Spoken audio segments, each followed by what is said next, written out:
السلام عليكم ورحمة الله وبركاته.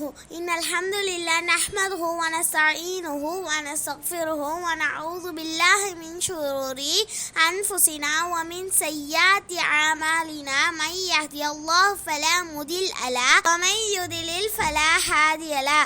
وأشهد أن لا إله إلا الله وأشهد أن محمدا عبده ورسوله. رب اشرح لي صدري ويسر لي أمري واحلل عقدة من லிசான் யஃப்லஹு கௌலி. இன்றைக்கு நான் பேச எடுத்துள்ள தலைப்பு திக்ர்.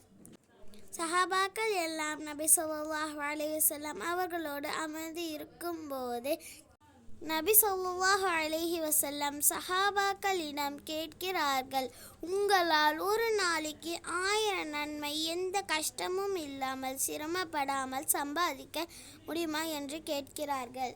அங்கு உள்ள சஹாபாக்கள் கேட்கிறார்கள், யா ரசூலுல்லாஹ், எந்த கஷ்டமும் இல்லாமல் எப்படி சம்பாதிக்க முடியும் என்று கேட்கிறார்கள்.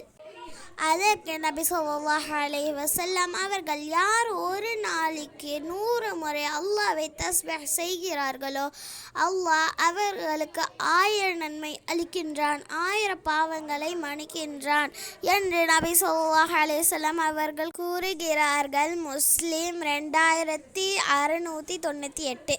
திக்ர் என்பது அல்லாஹ்வை நினைவு கூறுதல், அதாவது அல்லாஹ்வுடைய பேரையும் அல்லாஹ்வுடைய புகழையும் மனதாலும் நாவாலும் மீண்டும் மீண்டும் கூறுவதுதான் திக்ர்.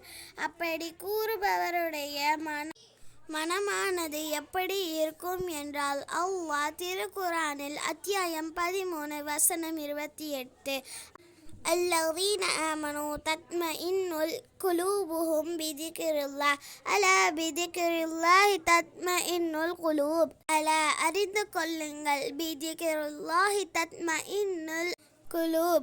அல்லாஹ்வுடைய நினைவாலும் அல்லாஹ்வுடைய சிந்தனையாலும் உள்ளங்கள் அமைதி பெறுகின்றனர்.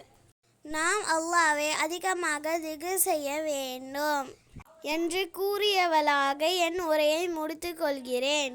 வாஹிர் தவானா அல்ஹம்துலில்லாஹி ரப்பில் ஆலமீன். அஸ்ஸலாமு அலைக்கும் வரஹ்மத்துல்லாஹி வபரகாத்துஹு.